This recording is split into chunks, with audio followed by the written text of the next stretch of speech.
बातमी अंबरनाथमधून. अंबरनाथच्या कोसगाव मतदान केंद्रावर राडा झाला. प्रभाग क्रमांक 1 आणि 2च्या बूथवर हाणामारी झाली.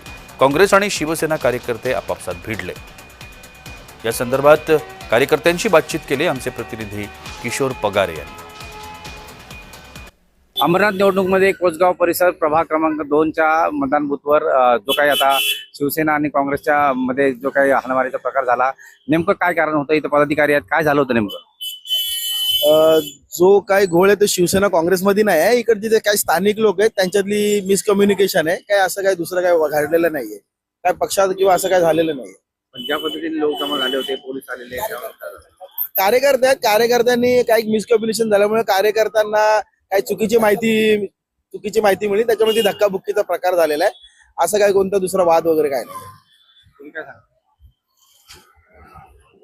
सकाळपासून वातावरण गरम करण्याचं काम यांनी केलेलं आहे. स्वतः यांच्या सगळ्या फॉर्च्युनर गाड्या, मोठ्या गाड्या मतदार घेऊन डायरेक्ट गेटच्या आतमध्ये.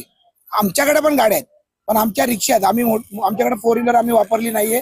आमच्या सगळ्या गाड्या रिक्षा ग्राउंड मध्ये आपले मतदार उतरतात आणि जातात.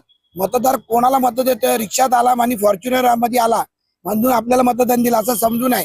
पण आता एक प्रतिनिधी आहे, त्या प्रतिनिधी बूथच्या समोर 50 पोलीस असताना सुद्धा कृष्णा रसाळ हा जर त्या पोलिसांच्या समोर जर त्या प्रतिनिधीला मारतोय कानाखाली, म्हणजे यांची किती मोठी दादागिरी आहे. हा, हे आम्हाला बोलतात दादागिरी आहेत. आम्ही तर आतपर्यंत इथे एकाला पण आलो, आम्ही तर येत पण नाही आतमध्ये.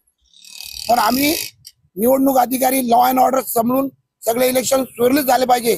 लोकांमध्ये संभ्रम झाला नाही पाहिजे, लोक बाहेर येणार नाही त्याची काळजी घेऊन सगळं प्रकार करतोय. पण हे लोक यांच्या पायाखालची वाळू सरकली आहे, म्हणून यांनी आता मतदान बंद कसं पडलं पाहिजे त्यासाठी त्यांना माहिती आहे.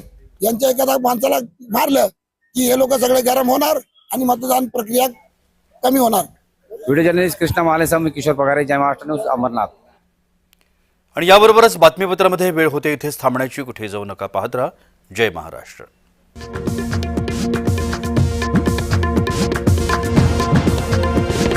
धुळे महानगरपालिकेच्या रिंगणात आंतरराष्ट्रीय किन्नर आखाड्याचे उपाध्यक्ष महामंडलेश्वर पार्वती जोगी उतरणार आहेत.